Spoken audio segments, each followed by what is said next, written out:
Welcome to Daily Wisdom, Walking the Path with the Buddha, a podcast shared by David Roylance.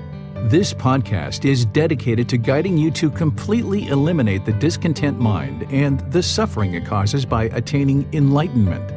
Learn and practice the teachings of Gotama Buddha that will guide you to fully attain a peaceful, calm, serene, and content mind with joy. To support this podcast, visit patreon.com/support Buddha or visit buddhadailywisdom.com, where you will discover a full range of courses, retreats, and online learning resources to assist you on the path to enlightenment. Now, here's our teacher to share more.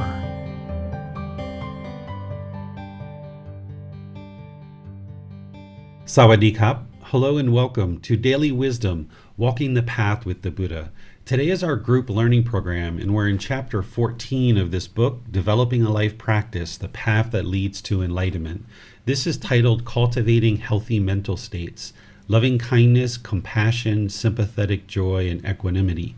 These are called the Brahma-viharas, and Gotama Buddha taught them in order to transform the mind away from certain pollutions of mind and helping you to move closer to this enlightened mental state, where the mind is peaceful, calm, serene, and content with joy permanently, no longer experiencing any discontent feelings. They're called the Brahma-viharas because during the lifetime of the Buddha, there were Brahmin priests who were practicing Hinduism, and those people still exist today, and they refer to God as Brahma. So Brahma-viharas, the word Brahma means God, and Vihara means kind of a dwelling or an abode. Whether you have belief in God or understanding of God or not isn't necessarily important for this conversation, but I would just like to help you understand where this term Brahma-vihara comes from. While Gotama Buddha shared multiple teachings during his life, he observed that these were being taught during his lifetime, and he knew they were important for the path to enlightenment. So the Brahma-viharas, or these dwellings to bring you closer to God, are being taught as part of the path to enlightenment and in the Buddhist teachings to help you transform the mind away from very specific pollutions and providing you remedies in order to move the mind closer to this enlightened mental state. One way to think about the Buddha's teachings are that the Buddha is like a medical doctor, and he sees certain problems or certain symptoms in the unenlightened mind, and he's providing a remedy or a solution or a prescription to remedy that problem in the mind.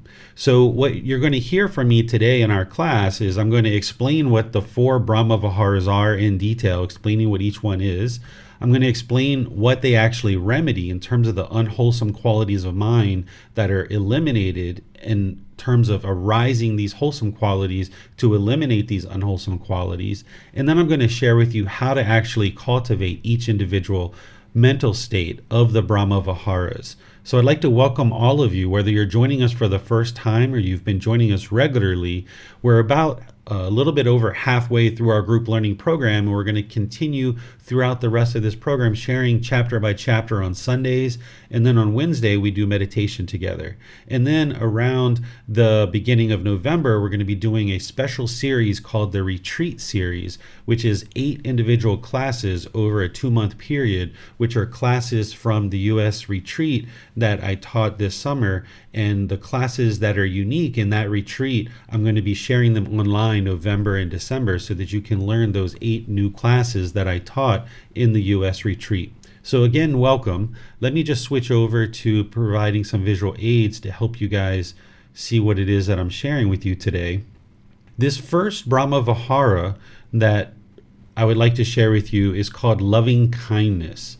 This is active goodwill towards all beings without judgment, a genuine interest in seeing all beings be well. This is where you don't have any ill will or any hatred towards any beings whatsoever. And this is without judgment. This is not judging whether someone is deserving of your goodwill or is deserving of your interest to see them be well. But this is you cultivating in the mind this genuine interest in seeing all beings be well and having goodwill towards all beings. What this healthy mental state is remedying is the unwholesome quality of anger, hatred, ill will, and all the lesser versions like frustration, irritation, annoyance, and dislike.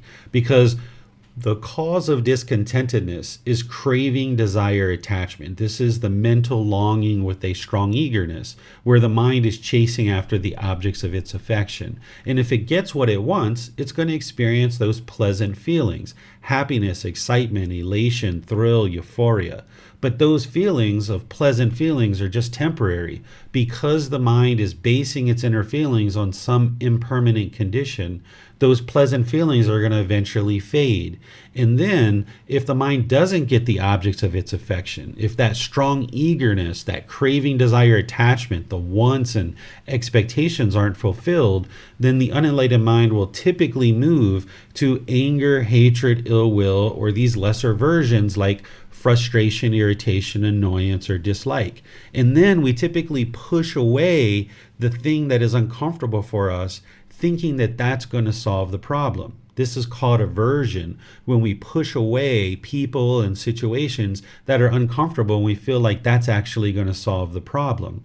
But this is because of the wrong view in the mind, that we think that the actual problem is this other person or this situation. So the unenlightened mind pushes this away with aversion, thinking that's going to solve the problem.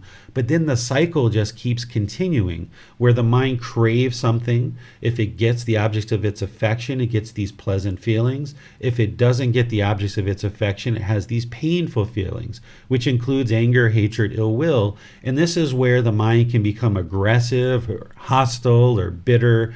There's unskillful conduct that is usually associated with this anger, hatred, ill will, or these lesser versions arising. And this is where we damage our personal and professional relationships. That as that anger, hatred, ill will, or frustration, irritation, annoyance, or dislike arises, it motivates this unskillful conduct where now we're bitter, we're harsh, we're hostile, we're aggressive with others. And if we haven't pushed the people away ourselves with aversion, our conduct surely can push people away and make relationships a real struggle and difficult. So by arising loving kindness, where we have this genuine interest in seeing all beings be well, and this active goodwill towards all beings without judgment, then we can function with other beings in a very polite, kind, friendly, and respectful way, and we can see our personal and professional relationships improve. This is where the Buddha's teachings aren't based on belief. It's learning these teachings, you reflect on them and see the truth in them, and then you practice them and you see the truth for yourself, that your relationships are improving. The condition of your mind is improving because now you start cultivating these healthy mental states, and it helps you to now function in ways that you didn't function before. One of the ways to think about this path to enlightenment is that the mind is gotten to a point where it's very easy to go down this path of anger or this path of hostility and bitterness, because it's a well-beaten path. But what you're doing is you're kind of rewiring the mind, and you're beating down this new path, this new way of being. So in the past, where maybe something happened that you were uncomfortable with and you didn't get the objects of your affection, it was really easy for the mind to go down this path of anger and hostility and bitterness, or frustration or irritation or what have you. But what you're trying to do is you're now trying to arise this loving kindness in the mind and these other healthy mental states, so that now you can go down this new path and you can forge this new path that becomes natural for the mind. But initially, to do that transformation, it's quite a bit of a challenge, because the mind's so used to going down this other path of anger, hatred, frustration, irritation, bitterness, hostility, and all of that. But the more you turn around and you walk towards the struggle and you walk towards the challenge and you beat down this new path, where now you get rid of the bushes and the stickers and all of the branches that are in this path, and you get this well-worn path where in a situation where you don't get the objects of your affection, you can understand that that's the real problem, and then no longer chase after the objects of your affection. And rather than being angry that you didn't get what you were interested in, you can then just have this loving kindness and compassion, which we're going to talk about in a moment, for the beings that are involved. And rather than push them away, you can just smile, be thankful, be polite, kind, friendly, and respectful. But it's going to take time to transform the mind towards this new way of being as you are kind of rewiring the mind. And as you get this new path beaten down, and you get this well-worn path that the mind is naturally moving towards loving kindness, then this old way of being where it was angry and hostile and bitter gets overgrown, and the mind is less and less likely to go down that path and travel that path, because it's actually more difficult to go down that path. And the mind sees the wisdom of that every time you walk down the path of anger and hostility, it turns into something unwholesome for you. And then you start gradually learning that moving down this new path, this new way of being, where you're functioning in a wholesome way, where you're polite, kind, friendly, and respectful, having loving kindness for all beings, this becomes more and more comfortable, and you like this way better, and you see the results are more wholesome.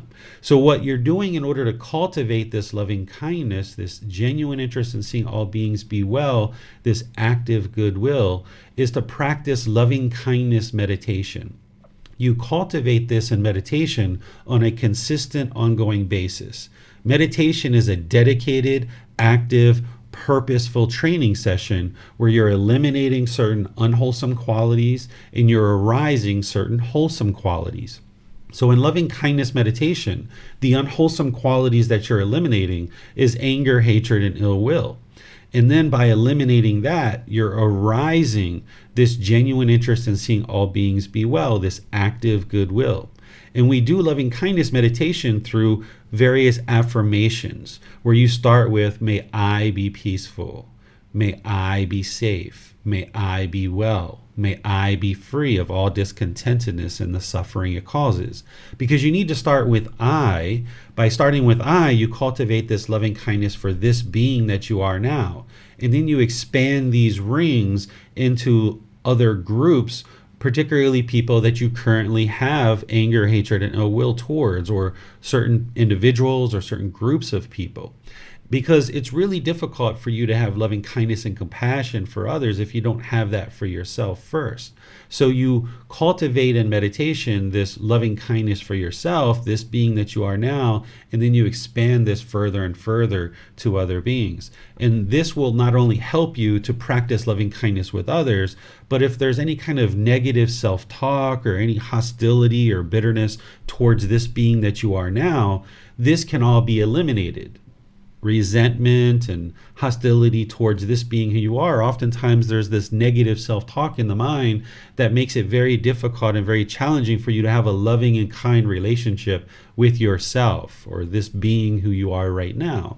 So by doing loving kindness meditation and starting with I, this being who you are now, you cultivate this more healthy relationship with yourself, and you see how that improves your thinking, and you rewire the mind and go down this more wholesome path of loving kindness and this genuine interest in seeing yourself be well. And then as you develop that and see how that improves the state of mind by cultivating this healthy mental state, you're then able to practice that with other people more readily. And because this is gradual training, gradual practice, and gradual progress, you're not going to see immediate results the first time you do the meditation, or just learning this intellectually. You're not going to be able to go out today and treat everybody in your life with loving kindness. There's probably people in your life right now where you are kind of hostile and you are bitter and you are kind of maybe resentful towards them for various reasons. So you're not going to be able to just snap your fingers and turn the mind and transform the mind to go down this new path. It's going to take this gradual training, gradual practice, and gradual progress where you're gradually arising loving kindness in the mind more and more through meditation. And you do that consistently over a consistent long-term period of time. And then as you're doing this in meditation, you're also practicing loving kindness in daily life, because you can't meditate your way to loving kindness. You can't meditate your way to enlightenment. You need to be practicing the teachings outside of meditation as well. So you cultivate loving kindness in meditation. This is kind of like filling up the gas tank, so to speak. And then when you go out in the world, you use mindfulness and right effort in order to now arise this loving kindness in your daily life as you interact with other beings. What right mindfulness is, a general way to think about it, is awareness of mind, being aware of what's in the mind. This path to enlightenment is a purification of the mind, where you're eliminating unwholesome qualities and arising wholesome qualities. So you need right mindfulness or awareness of mind to be aware of what is in the mind at any given time. And also you cultivate this through breathing mindfulness meditation, which is a primary form of meditation that we practice in this path to enlightenment. So with this right mindfulness or this awareness of mind, you can identify the unwholesome quality of anger, hatred, ill will, frustration, irritation, annoyance, dislike. You can observe this arising in the mind, and then you can apply right effort to eliminate that unwholesome quality and arise the wholesome quality of loving kindness. This is the direct transformation that you're doing as part of your daily practice. That in your daily life, as you observe any kind of anger, hatred, or will, or these lesser versions arising, if you know the solution is loving kindness, this genuine interest in seeing all beings be well, and this active goodwill, then you can apply right effort, the effort to abandon these unwholesome qualities and arise the wholesome. So this is how you now take the loving kindness and you make it part of the Eightfold Path, because the Buddha mentions loving kindness as part of the Eightfold Path, but it's this Eightfold Path that is the direct path to enlightenment. So we're cultivating the loving kindness in meditation, and then in daily life, we're observing the mind, and whenever we see these unwholesome qualities arise, we apply the right effort to eliminate them and arise the wholesome. This is where having a detailed understanding of the Brahma-viharas and the problems or the challenges that the unenlightened mind experiences, then you know the prescription, or you know the remedy, you know the solution of how to transform the mind away from those unwholesome qualities. Because as I mentioned, you can't learn in a class and immediately click the fingers and go out and practice loving kindness with every single being in the world. You're going to need to practice the teachings. So right now you're doing the learning part in class, and then you start reflecting on this and you start seeing how, yes, loving kindness is the exact opposite of anger, hatred, and ill will. And you start reflecting on how practicing loving kindness in your daily life through your personal and professional relationships will improve your relationships. And this can come into your intentions, your speech, and your action. And you can see through reflection that, yes, this would be a better way to live, that you're done with being hostile and aggressive and bitter towards people. Even though you know it's going to take time to transform that, you've at least made the conscious decision that you're done with interacting with people in that way, and you're going to gradually move towards this better way of life. So as you see through learning, through reflecting that, yes, this is the truth, now you start practicing this in daily life, where you start practicing loving kindness meditation, and you start practicing mindfulness, where when you're aware of the anger arising in the mind, you can then apply right effort to cut that off, let it go, and arise loving kindness. So this is the first Brahma-vihara. This is the way to arise this loving kindness and get rid of these unwholesome qualities of anger, hatred, ill will, and all those lesser versions. Then the next one that I'll share with you before I open up to any questions on these two is compassion. Compassion is the concern for the misfortune of others. This is a very important mental state to have in terms of cultivating healthy mental states, because as we understand in the teachings of the Buddha, we need to practice this middle way.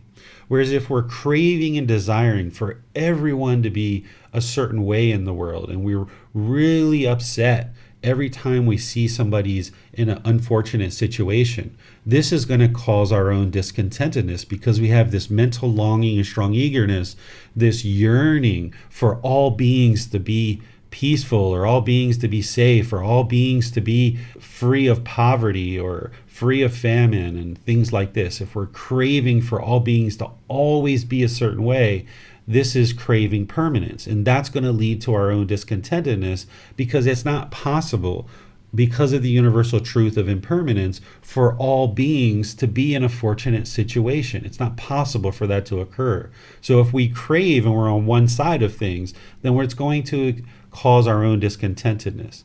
But also, if we're over here on this side, where we were indifferent and we didn't care what other people experience. We didn't care about the misfortune of others. We didn't care when we saw somebody in some unfortunate situation. That's not going to promote a healthy mental state either.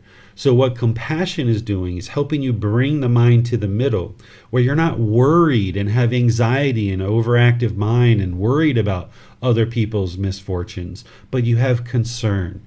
Where when you see somebody in an unfortunate situation, you have concern for them. And maybe you take action in order to practice helping this person through generosity or something else that you might do, but maybe not. Maybe you're unable to help this person. And that's okay too, because you're not going to be permanently able to help every single person in every situation. But the mind at least needs to come to the middle, where it has concern for the misfortune of others. It's not craving and yearning and longing to help every single person that you interact with in every single day, but you're also not indifferent and you could care less what people are experiencing on a given day. Instead, you bring the mind to the middle, where there's this concern for the misfortune of others. And what this remedies is it remedies the unwholesome quality of indifference, being indifferent towards others, and it helps to remedy the worry and the anxiety that the mind might have when it's experiencing and observing others having misfortune.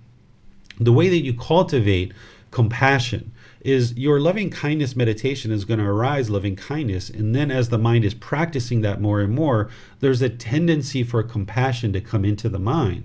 But the mind can actually be on one side, and it's kind of swinging back and forth between craving compassion and helping every single being, and then being over here where you feel kind of indifferent, and you got to find this middle. And the way that you do that is the same way that I described practicing loving kindness, is that you observe the mind through right mindfulness, that you have awareness of mind, and when you see indifference towards others' misfortune, or when you see worry or anxiety towards others' misfortune, you realize that the mind is not in the middle at that point. And with that mindfulness or awareness of mind, identifying that unwholesome quality, you then apply right effort, which is to eliminate the unwholesome quality of indifference or worry or anxiety. And now you cultivate this wholesome quality where you can just have concern. So if you feel the mind pulling and longing and yearning to help every single being that you encounter, you know this is craving. So in order to practice, you would cut that off and let it go and just sit with a concern, and just know that even though you're capable of helping that person in the situation, if you feel the mind yearning and longing and pulling in the direction of that, maybe what's more important for your practice in that moment is to cut that off and let it go, and bring the mind to the middle where you can just have concern for this person's misfortune. Through practicing mindfulness, you become aware of these unwholesome qualities arising, and then you can apply right effort to arise the wholesome. And in this case, we're talking about compassion, the concern for the misfortune of others. And then more and more, the mind gets used to being in the middle. So rather than going down this well-beaten path of indifference or this well-beaten path of worry or anxiety, you're rewiring the mind. You're making this new path, this new pathway, where now through this rewiring of the mind, you understand that indifference and worry and anxiety isn't going to lead to peaceful, calm, serene, and content with joy. So you get used to more and more functioning with this concern and being in the middle. And then this feels more and more natural for the mind to be in this middle, where it can practice the concern for the misfortune of others without having craving to help every single being, and without having indifference as well. So let me pause here and give you guys an opportunity to ask any questions that you like on these first two Brahma-viharas, loving kindness and compassion. The way that you ask questions is you put those into Facebook, YouTube, or Zoom. The moderators will see that and be sure your question gets asked. Or in Zoom, you can electronically raise your hand and ask any questions or follow-up questions directly. Yes, sir. Tonka had a question in Zoom. So those mental states are different than feelings. They don't arise and disappear, but are always there for the enlightened mind, sir? Yes, that's correct. For the enlightened mind, these are just always going to be there. They're always present, all of these healthy mental states. But as you're working your way towards enlightenment, there's going to be times where you feel lots of loving kindness and you feel like you can practice it well. And then there's other times where there's going to be anger, hatred, ill will, and the lesser versions arise. But what you're doing is more and more, you're transforming the mind to now function with this loving kindness. So where you cut off and let go of that anger, hatred, and ill will and arise of loving kindness, the mind gets used to more and more functioning with loving kindness, to then eventually you've cultivated it so well in all parts of your life that it's just always there. For an enlightened being, loving kindness doesn't arise, it doesn't change, and it doesn't fade away. But in the process of getting to that point, you're going to see the arising of loving kindness, you're going to see it fade away. And where you see it fade away, that's where you then apply right effort to cut off and let go of the anger, hatred, ill will, and you arise this loving kindness towards all beings. And then eventually you get in this natural way of functioning where you just always have loving kindness and compassion in every situation. It's just so easy and effortless for you. But at the beginning, like I mentioned, you're forging this new path. So it's going to take some effort to eliminate these unwholesome qualities and arise this wholesome qualities. But as you do, it gets more and more natural, more and more effortless for you to function with this natural state of these healthy mental states, such as loving kindness and compassion, and the others that I'm going to share with you today as well. Thank you, sir. Tony has his hand raised. Let's go to him for his question. In the loving kindness meditation, we do those mantras. But when we get into a situation when we're being unskillful and our mind and not in meditation, but the mind goes off into a story about disliking a person or whatever, would that be a time that we'd cut that off and then we'd go to do mantras to I call them mantras, may I be kind, or may this person be kind, and so on and so forth. Is that a way to overcome the unwholesome thoughts? Yes, those affirmations can be really helpful in meditation. So you can do them in meditation as a standalone practice. But then in daily life, say somebody cuts you off in traffic and you immediately feel this anger starting to arise. You can learn to cut that off and let it go and just, may you be well, may you be safe, and just let them go. Don't have this, honking of the horn and this aggression and this hostility.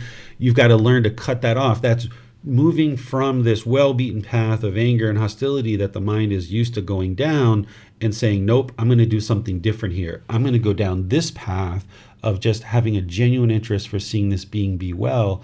And then this becomes more natural, that the mind in the future, as you do this repeatedly over time, when someone cuts you off, you're like, oh, of course, may you be well. And you just have this genuine interest in seeing them be well. There's no hostility that arises whatsoever in that situation. But that's the transformation that needs to gradually occur. So when you spot it with mindfulness and you observe that unwholesome qualities arising, that's where you cut it off, let it go. And you can use those same affirmations for meditation in daily life, either repeat them in the mind or even say them out loud as you need them in a situation where maybe someone cuts you off in traffic or there's something else going on. So there's no problem when you see that your mind is becoming hostile and aggressive, either in person or even if you're isolated in your car and somebody cuts you off and you cut that off and let it go. This is rewiring the mind to no longer go down this path of anger. Thank you, sir. You're welcome. Jan has her hand raised. Let's go to her for her question, sir. Thank you, Miranda. Thank you, Teacher David. Teacher David, there are persons who have physically harmed the body in the past, and so practicing to find loving kindness towards these individuals is a great challenge. I wonder if you might offer some guidance in this situation when when someone has been harmed physically, frightened, and so forth, and there's quite a bit of trauma, I believe that it would be wise to cultivate loving kindness so that one doesn't suffer those effects going forward. Would you say that's correct? And any guidance you could offer would be appreciated. Yes, I agree with that. If people have harmed us in the past, either physically or verbally or sexually or some other way, then as long as the mind's harboring this anger, hatred, and ill will, it's only hurting you or this being who we are right now. It's only harming our own mind. So cultivating loving kindness and compassion is a way for us to release that from the mind and then get to a healthy mental state for ourselves. Cultivating these healthy mental states doesn't mean we're going to go back to that person and have a loving and kind relationship with them and try to reforge a better relationship, because that person is most likely not in a position to do that. And it's not necessarily wise for you to go back and relive that through having contact necessarily with this person. So whether this happened 5 years, 10 years, 20 years ago, if the mind's still holding on to any anger, hatred, or will, or lesser versions like resentment and other things like this, it's only going to hinder your own enlightenment.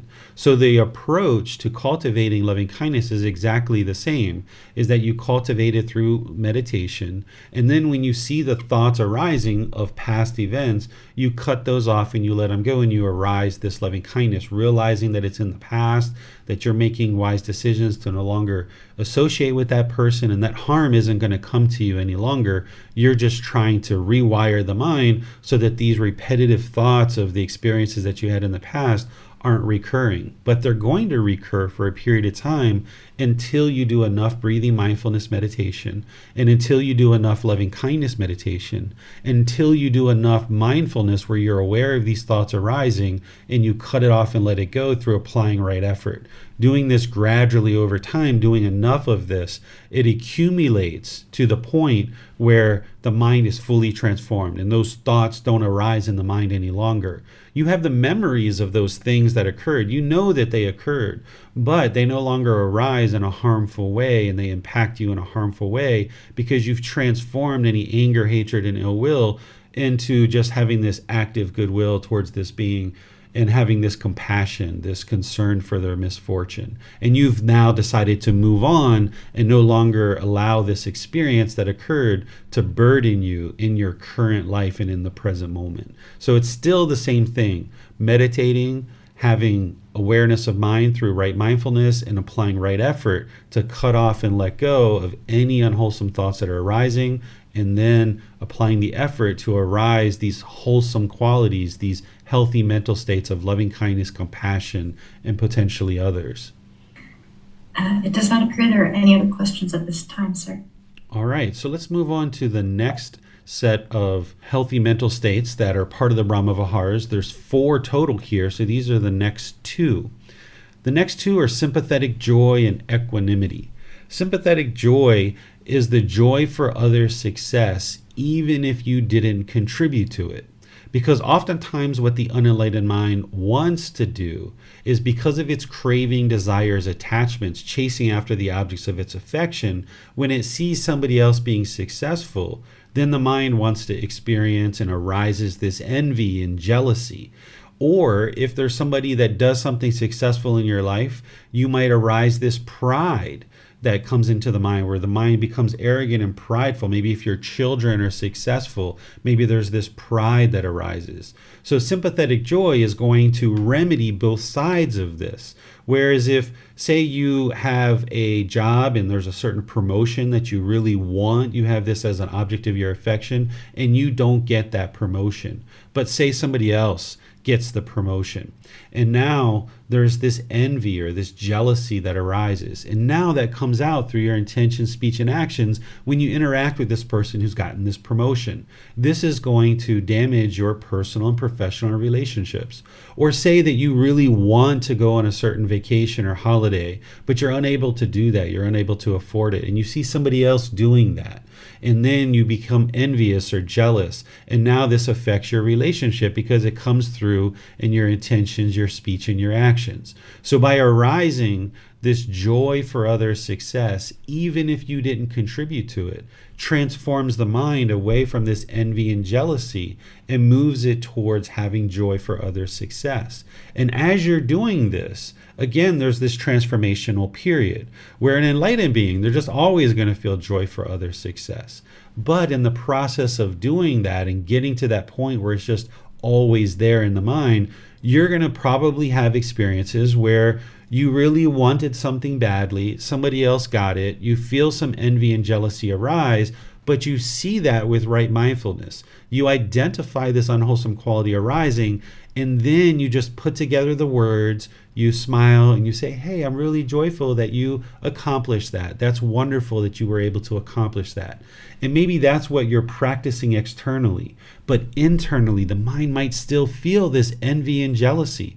And that's quite normal as you're gradually moving towards this sympathetic joy. But at least if you can put the words together, if you can put a smile on your face, then gradually you're moving towards this better path. You're rewiring the mind to not go down this path of envy and jealousy. Where in the past, maybe you felt it in the mind, maybe your intention, speech, and actions were polluted with what you were experiencing and you damaged your relationships. Okay, that's where you were in the past. But now, understanding the problems or the challenges of envy and jealousy, and now you know the solution, which is sympathetic joy. When you feel that envy and jealousy starting to arise, now at least your intentions, your speech, and your actions aren't being outwardly motivated by this envy and jealousy. But instead you arise this joy for other success, even if you didn't contribute to it, and you try to practice that. Even though internally you might feel otherwise, you just try to put together the words, you try to put together a smile, and then gradually this becomes more and more natural for you, where you're able to do that because you've gone down this path of sympathetic joy more and more readily, and the mind just naturally functions that way. And then the other side of this is if the mind isn't envy or jealous, if you've experienced some type of success, or maybe your child or your partner or maybe a student or somebody around you accomplishes something, maybe there's this pride that arises in the mind. And we're often taught to have pride, but pride comes from arrogance. It comes from conceit. This is an unwholesome quality because the unenlightened mind is going to tend to want to put itself above others with pride, even if somebody else has accomplished this that's close to you. Or there's also people who we put ourselves below others. Both of this is coming from the unwholesome quality or the fetter of conceit, and this needs to be eliminated in order to experience enlightenment. As long as the mind is putting itself above or below others, then you're going to have difficulties in relationships. When you're putting yourself above others with pride and arrogance and conceit and talking down to people, that's going to affect your personal and professional relationships. But also when you put yourself below others, the mind is uncalm, it's unsteady, and you're not able to interact with somebody in a wholesome way because you're feeling like you're below others. So you need to look at all beings as equal, which is part of the next Brahma-vihara. And this will help you to practice where you're not being prideful. So when you have a child or a coworker or a student or your spouse accomplishes something, then you could just have joy and be humble in that joy, that you don't need to go out and profess to everybody, look what I accomplished, or look what my children accomplished, or look what my life partner accomplished. By putting this out there in such a big way, this is the arrogance and the conceits or the pride coming through, and this is going to hinder your relationships. While we're oftentimes taught to be proud of what we do, you can actually instead transform that to just having joy for the success that either you or others have accomplished, and practicing this joy in a humble way. And that would be a way to practice in a more enlightened way. And again, the way that you accomplish that is through right mindfulness, being aware whenever this envy, jealousy, or pride arises, and then applying the right effort to eliminate those unwholesome qualities and arise this sympathetic joy. So where you feel the mind moving to this envy, jealousy, or pride, if you know the solution, if you know the remedy, if you know the antidote, if you know the prescription that the Buddha is providing, then you can start arising this sympathetic joy where you have joy for other success, even if you didn't contribute to it.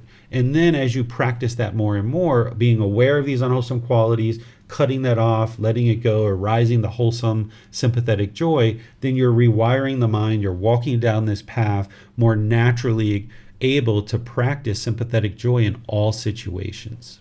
And then lastly, the last of the Brahma-viharas in these healthy mental states is equanimity.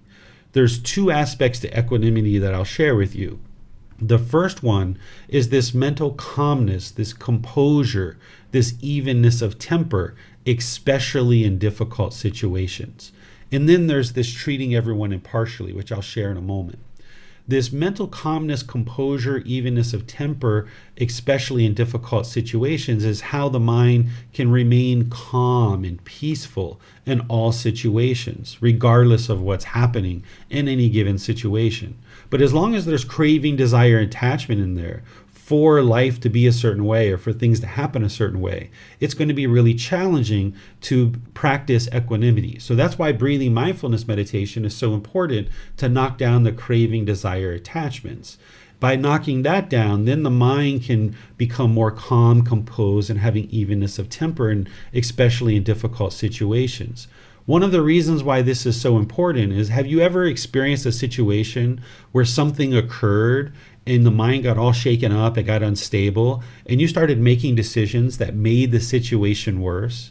Because the mind was unstable, because it was uncalm, you lacked mindfulness or awareness of mind, and you lacked concentration or focus or singleness of mind, and then you lacked access to the wisdom to make wiser and wiser decisions to improve the situation. And because the mind was uncalm, there was no mindfulness, there was no concentration, you lacked the ability to access wisdom, you made unwholesome decisions or unwise decisions that created a worse situation. So say you get a call from your child's school that they've broken their arm, or they fell down, or they've gotten bad grades, or they got into a fight.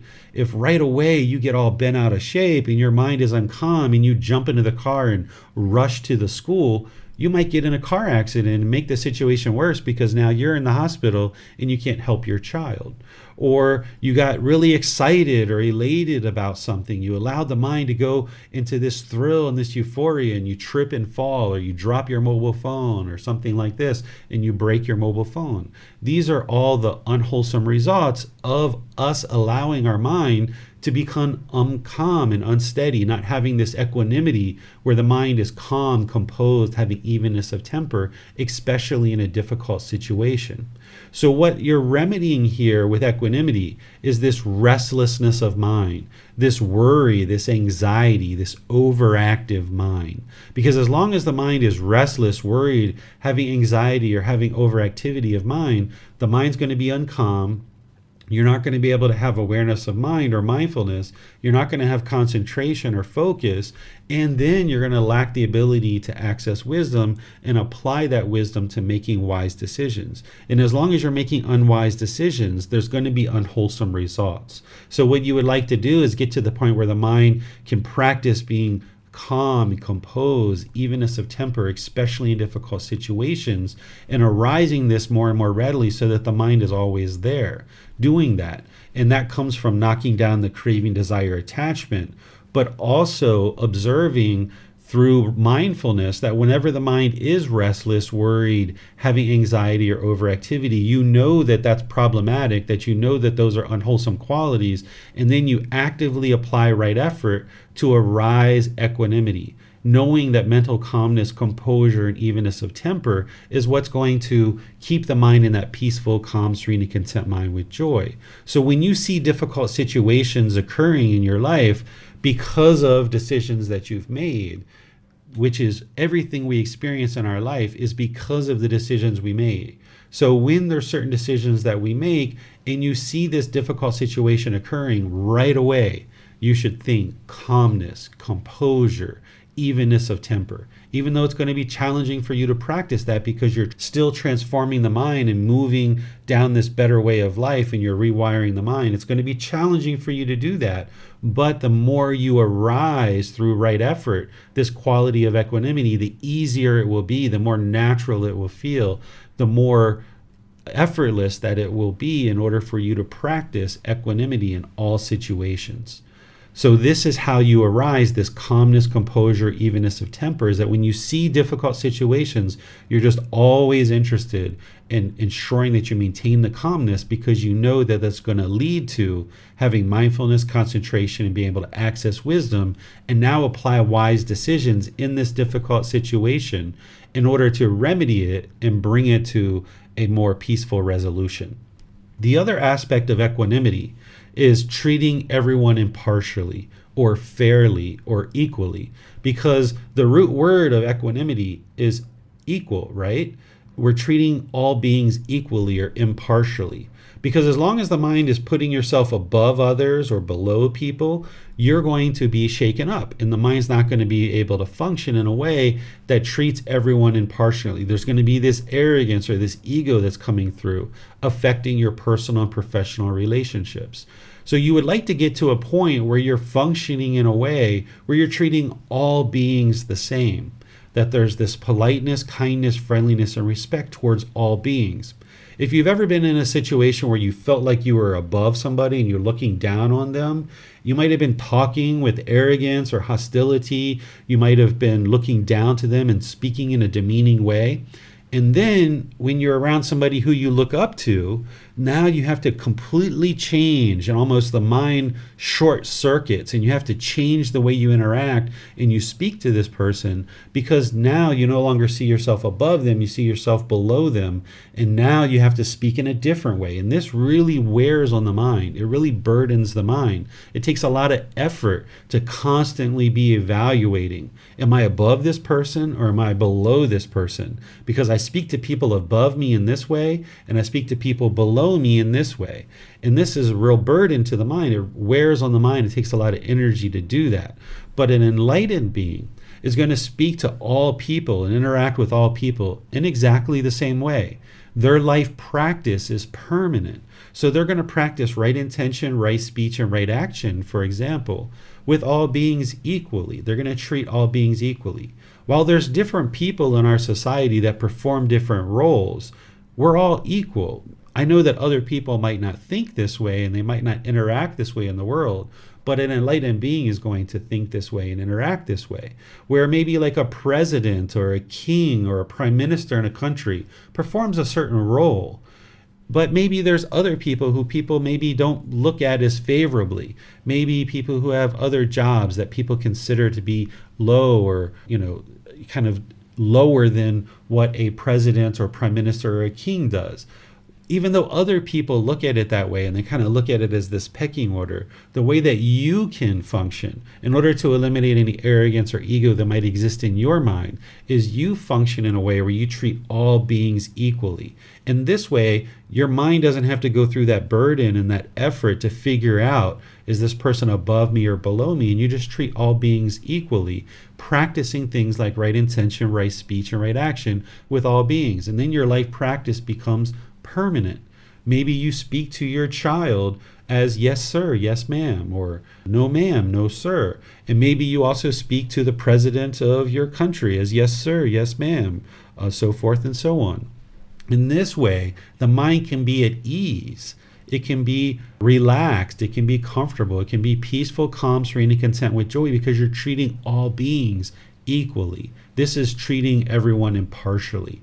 And it's the same thing. The way that you arise this in the mind is through mindfulness. Whenever you observe that the mind has arrogance or ego, and you observe that you're not treating people impartially or equally, then you apply the effort to fix that. Through your intention, speech, and actions, you address this through modifying your conduct, where before you might have gone down this path of ego and arrogance and treating people a certain way through your intention, speech, and actions. You cut that off, let it go, and now you forge this new way of being where you start functioning around people where you're treating everyone equally. And of course, there's this transformation process where you're not going to immediately be able to do that with everybody, but you work towards that goal, and then it becomes easier and easier for you to do that.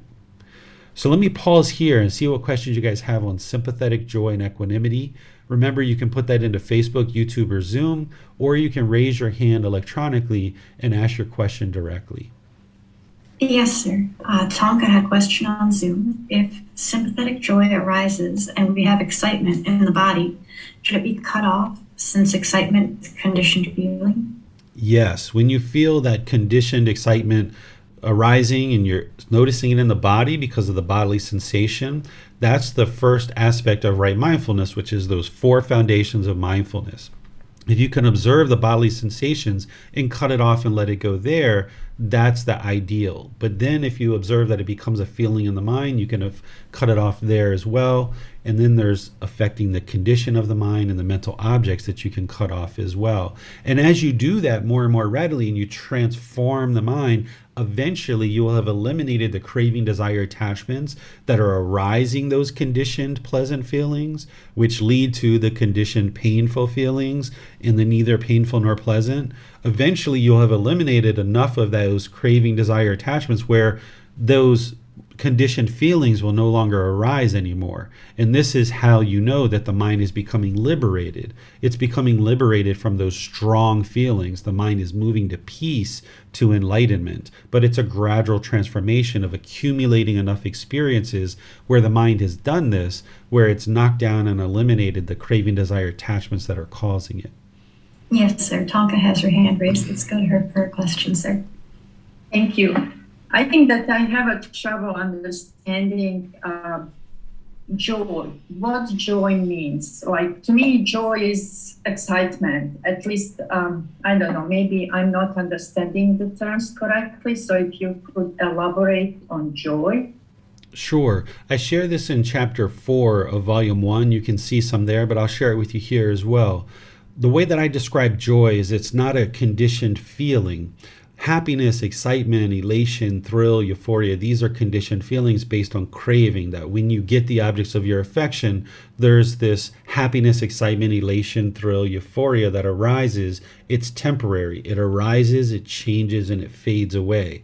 The way that I describe joy is a mental state, that it's just present, that it's not based on anything specific, that it's just always there.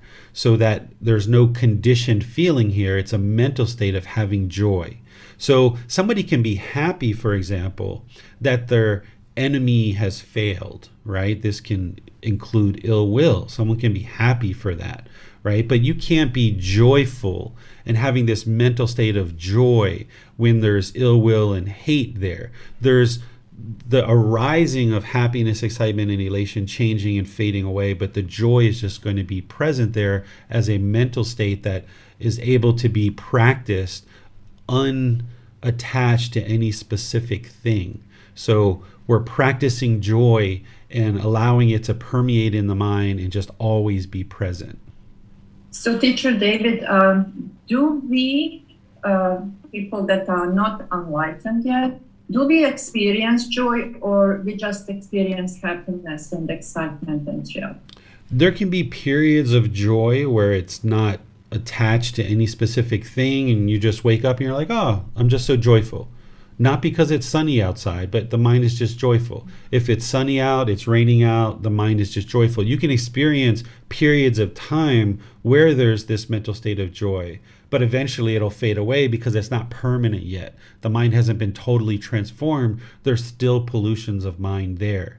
But what you're trying to do is you're trying to expand that where the mind is joyful for longer and longer periods of time, and it's not affected by any conditions such as craving, anger, and ignorance. So when all the craving, anger, and ignorance is gone, the mind is enlightened, the joy is going to be there permanently. But even in that first, second, and third stage of enlightenment, there's still pollution of mind that exists. So the joy is going to be temporary, but you can experience what that's like and then get used to practicing that more and more and more. So where you observe that the mind is joyful, unattached to any specific thing, then you know that that is pure joy, that the mind is just joyful because it's joyful. Where you notice that the mind is happy because I got a piece of chocolate cake, or I'm happy because it's sunny outside.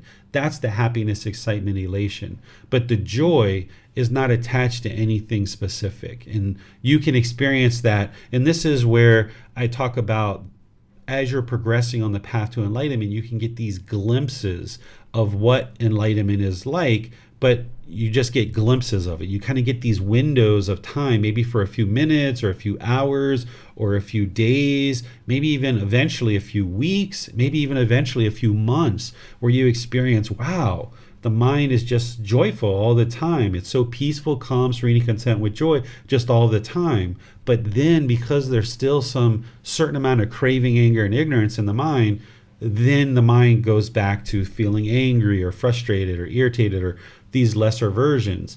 And then over time, you just expand the amount of time that the mind is experiencing peaceful, calm, serene, and content with joy. And you're getting these glimpses along the way for longer and longer periods of time until eventually 1, 2, 3 years, you've had nothing but peaceful, calm, serene, and content with joy.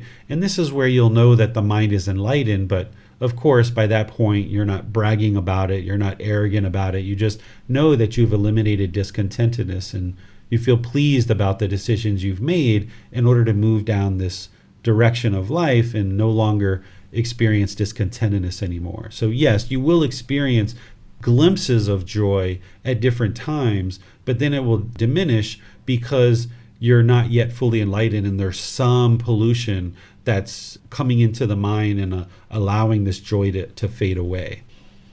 Thank you very much. You're welcome. Sir, when one is working on this equanimity and treating everyone equally, can there be a craving, desire, or attachment in the mind that can cause someone to look at themselves as above or below others? And if so, I'm assuming it would be wise then to try to identify that craving or desire and work on that and eliminate that from the mind? Yes. Would that be correct? Yes, it's craving, desire, attachment that's motivating all this unskillfulness. And of course, it all comes back to the ignorance or the unknowing of true reality, because the unenlightened mind lacks the wisdom to understand that craving, desire, attachment is such a problem. It lacks the wisdom to understand anger, hatred, ill will is such a problem. It lacks the wisdom of how to train itself in order to eliminate these pollutions and arise these wholesome qualities in the mind. So by arising the wisdom to understand that it's arrogance, it's conceit, it's this pride, it's this ego that is causing problems. And anytime you observe that the mind is wanting to be arrogant or egotistical, putting yourself above others, that's where with that mindfulness and awareness, you then apply right effort to cut it off and let it go and arise this equanimity and treating all beings equally and saying, no, that's kind of arrogant of me. Let me not do that. Let me practice being humble here. So the mind's used to going down this path of arrogance and conceit and ego and putting yourself above others. And where you see that occurring, and even the slightest little bit, even just in your thinking as you're driving down the road with yourself, or as you're interacting with people at work or whatever, even you just see the slightest little hint of any arrogance, you be diligent and dedicated to cut that off and let it go, and now move the mind towards this equanimity where you look at all beings as equal and you be humble and realize that that's beneficial for your practice. Yes, thank you, sir. You're welcome. Tony has his hand raised. Let's go to him for his question, sir. Yes, Teacher David. A few times this happened to me. I've been walking my dogs or walking the park or walking the woods or walking somewhere, and I feel this joy. And in the meditation, I've been doing some meditations on joy. Would that be craving? It's sort of a happiness, joy, but it's somewhat because I'm walking in the woods with the dogs and it's birds are chirping, et cetera, et cetera. So would that be considered craving, or it just happens to be? If there's a pleasant feeling arising in the mind, meaning I am now happy because I'm walking the dog and because I'm in the woods and because I hear the birds chirping, that's a conditioned feeling, because now when the mind is not experiencing that, now it doesn't like that. So the craving, desire, attachment there would be walking the dog, the being in the woods, and the birds. And if I get that, if I get the objects of my affection, then I'm going to be happy. But if I don't get that, if I'm not able to do that because it's raining outside, now I'm going to be sad and angry. If you see the mind doing that, that's a conditioned feeling, which is based on craving, desire, attachment, the wants and expectations of the mind. But if you're walking the dog and you're in the woods and the birds are chirping and you notice the mind is joyful, okay, and now let's just say it starts raining and you're like, it's raining. That's unfortunate. Maybe I should make my way home so I don't get wet. And then the mind is still joyful. Then you know that that joy is not based on any condition. So you observe the mind through mindfulness of what it's experiencing in any given time. If you can maintain the joy despite the opposite of what's occurring, then you know that it's not because of craving, desire, attachment that joy is in the mind. It's just joyful. It's just present. So you observe the mind through mindfulness in all these different situations. So if you observe something coming into the mind that you think is joy, okay, there's some joy. That's interesting. That feels nice. Okay. Let me not take pleasure in the joy. Let me just observe it. Okay, the birds are chirping. I'm in the woods with my dog. Oh, this is great. But then if it starts raining or, something else happens or somebody walks by you and looks disgruntled and angry at you, but you're still joyful despite what's going on, then you know that that's unconditioned joy, that there is no condition that's causing the joy, that the mind is just joyful regardless of what's going on, despite what's going on. And by the way, since we're talking about joy, this is part of the 7 factors of enlightenment. If you look in chapter 3 of volume 1, I describe their joy in addition to explaining it in chapter 4 as well, because one of the factors of enlightenment is having this joy. And it's not to determine if you are enlightened, but it's a quality of mind that you need to arise in order to bring the mind to the middle. So the Buddha talks about when a mind is sluggish or dull. He says, practice the enlightenment factor of investigation, of energy, and joy. And this brings the mind into the middle. And as it gets more and more comfortable and used to being in the middle, it will just always function that way. And then he talks about in the 7 factors of enlightenment, where the mind is overactive and excited, to practice tranquility, concentration, and equanimity. And that's what brings the mind to the middle when the mind is excited and overactive. And then the first factor, which is mindfulness, he says, this is always useful. You should always be practicing mindfulness or awareness of mind. So by always practicing mindfulness or awareness of mind, when you see the mind is sluggish, you practice the enlightenment factor of investigation, energy, and joy. And then when you see that the mind is excited or overactive, you practice tranquility, concentration, equanimity.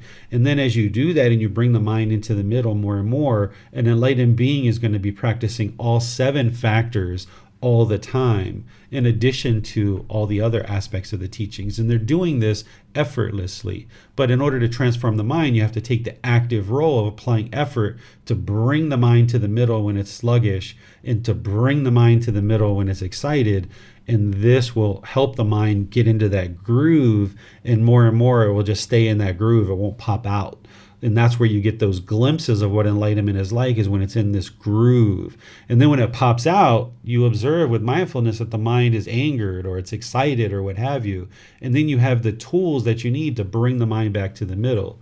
That's what the Buddha is doing on this path to enlightenment, is giving you these tools in which to invoke at any given time. So when you see the challenge in front of you, it might be certain factors of the 7 factors of enlightenment, or it might be one of the Brahma-viharas, or it might be right intention, right speech, right action, or what have you. As you accumulate more and more wisdom of these teachings, and as you go forward in life and you see the challenges that you're facing, you invoke the various tools that you need at any given time. And then where you're struggling and you don't know how to do that or what the tools are, that's where you reach out to your teacher through Facebook posts, through asking questions in classes, through private message, or through personal guidance, and you seek guidance from your teacher to help you understand what tools do you need to be aware of and use in any given situation. I have a question, Teacher David. I noticed that, when you teach meditation, there are 4 basic ones that you mentioned. And the two most important ones, of course, being breath meditation and loving kindness. Now, loving kindness or metta is one of the four Brahma-viharas, but the other three, compassion, sympathetic, joy, and equanimity, are there particular techniques that are used to develop these qualities? Or are there specific meditations that are used to develop these qualities? These other qualities aren't cultivated through meditation. They're cultivated through understanding the unwholesome quality and then applying right effort to arise the wholesome quality in a given situation. So it's kind of in the moment that you're arising these qualities. With loving kindness, you do cultivate it through meditation, and then compassion tends to kind of come into the mind because of that. But you still need to have mindfulness or awareness of mind, observe the unwholesome qualities, and then arise the wholesome through right effort in your daily life. There's no meditation to arise compassion directly or sympathetic joy or equanimity directly. Equanimity does come into the mind as you're practicing breathing mindfulness meditation. The mind learns to be more calm. By eliminating craving, desire, attachment in the mind, you start observing that sympathetic joy is easier to practice, equanimity is easier to practice, and so forth. So these two primary forms of meditation, breathing mindfulness meditation and loving kindness meditation, are eliminating the pollutions of mind that are hindering you from being able to practice loving kindness, compassion, sympathetic joy, and equanimity. So those meditations are working to eliminate the pollutions that are hindering you from doing that and creating obstacles. But then in the moment, you still need to be observant with mindfulness of what the unwholesome qualities are, cut those off and let them go, and then arise with right effort the wholesome qualities. Thank you, sir. You're welcome. It does not appear we have any other questions this time, sir. Okay, so this is everything related to the Brahma-viharas and these four healthy mental states that are taught as part of the Brahma-viharas.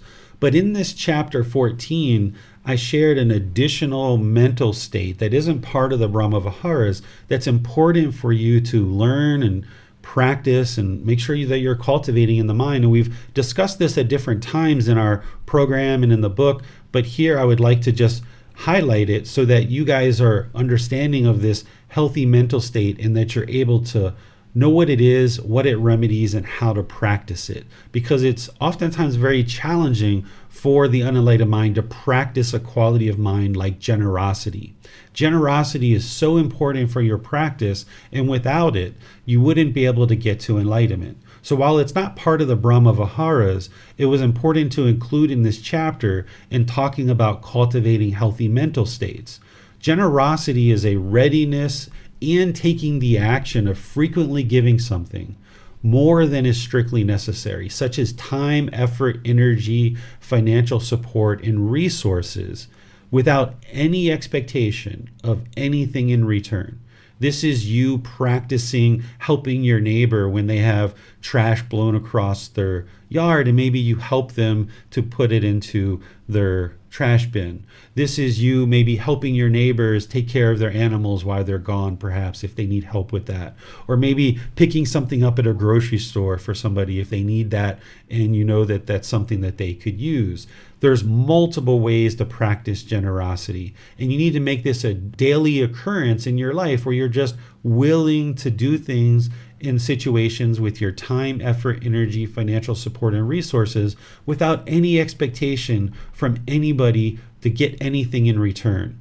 When you're practicing giving and helping others on this ongoing basis in your comprehensive life practice, it's helping you to cultivate more of a caring mind and a compassionate mind. And doing this consistently through giving and sharing will help you to eliminate selfishness and these selfish desires of always wanting something for ourselves.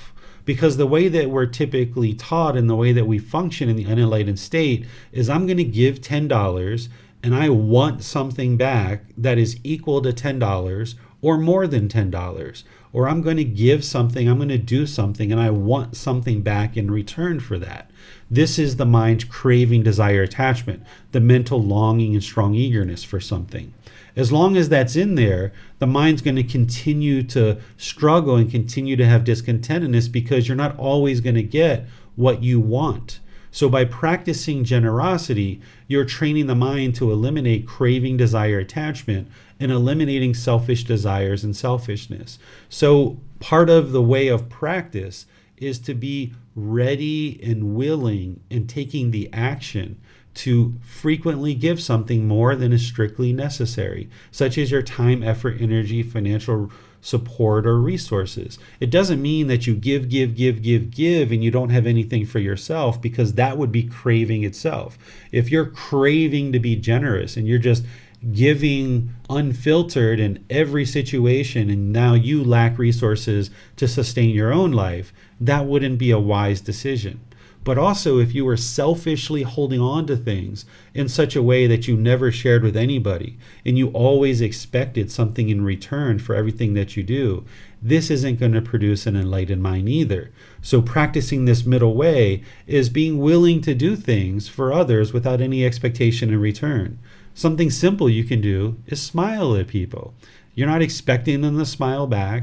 You're not expecting them to be kind and friendly and respectful back, but you just smile, and you're practicing giving your time, effort, and energy, right? Or when you're walking into a store, you might hold the door for somebody, even if it's a child, not just for old people, not just for a woman, but anybody. You can hold the door. Even if you're a woman, you can hold the door. Even if you're a man, you can hold the door. Even if you're a child, you can hold the door for others, because you're already opening the door for yourself.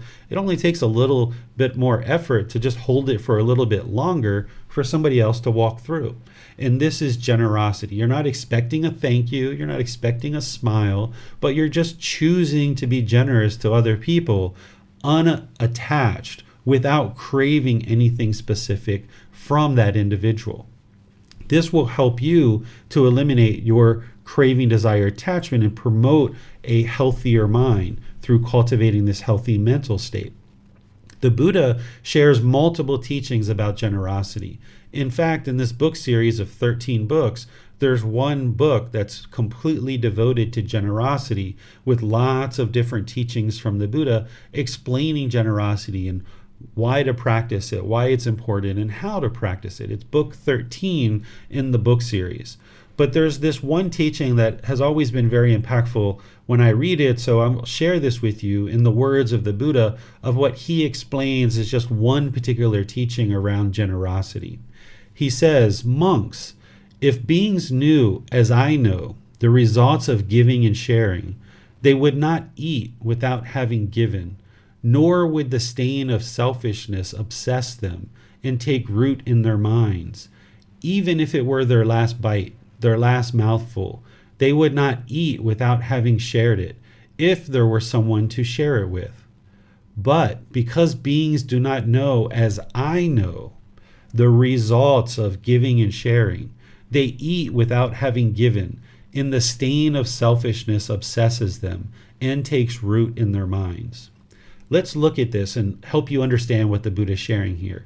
What he's talking about is the results of giving and sharing, that beings do not know as he knows.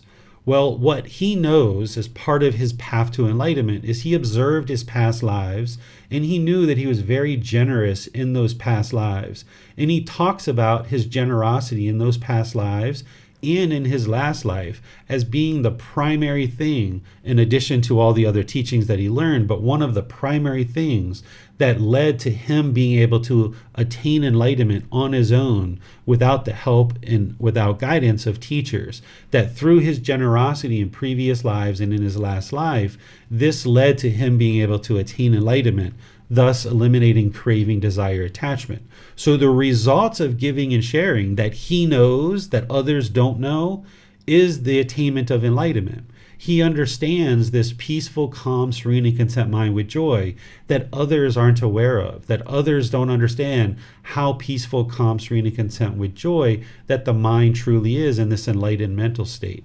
Because others don't know about what this experience is like to experience enlightenment, they continue to allow this selfishness to obsess their mind and take roots in their mind. So he's encouraging people through the results of giving and sharing that this is what leads to enlightenment, And by practicing generosity, you'll be able to eliminate selfish desires and selfishness, this craving, desire, attachment, in addition to practicing breathing mindfulness meditation and training the mind to let go. Generosity trains the mind to let go as well.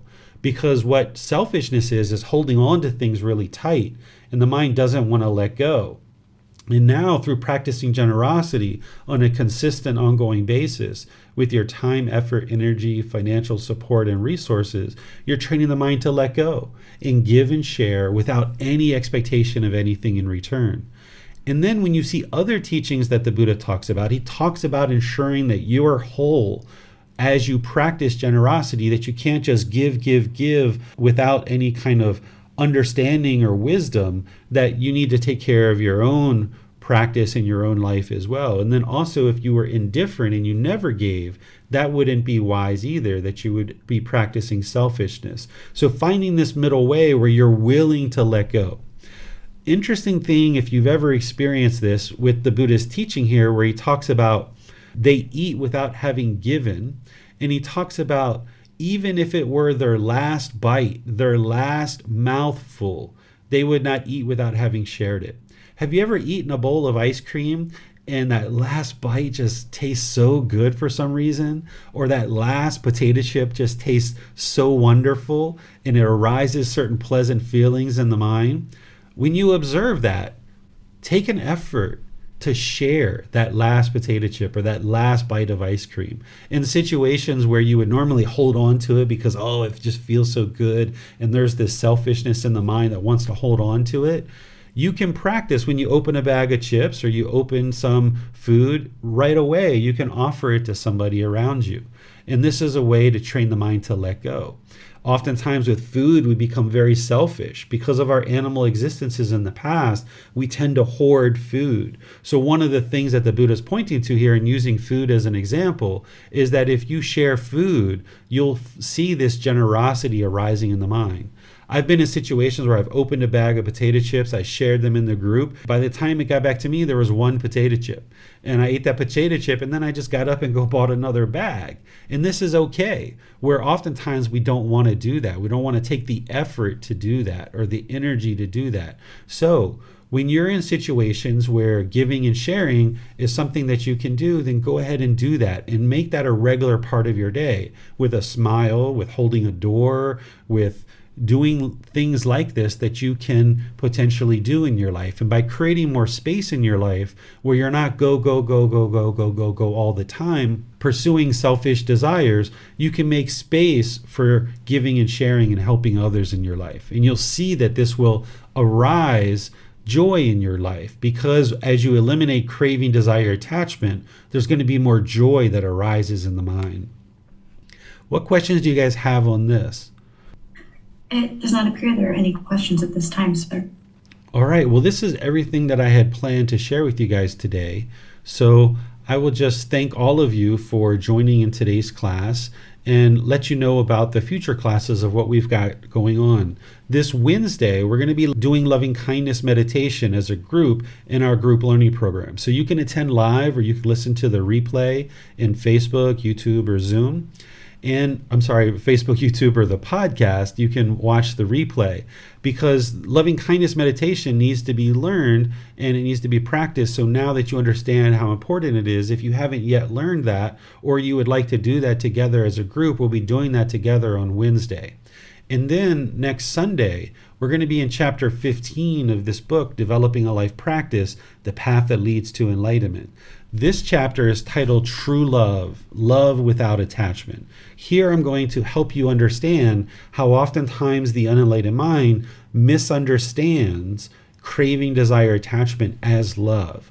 Oftentimes we think that love hurts because we're not actually practicing true love. We're practicing craving, desire, attachment, which comes with wants and expectations. And when we don't get our wants and expectations, we think that the love is gone or that this relationship needs to end because we feel like we're no longer getting our expectations and wants fulfilled. And we think that that's the love.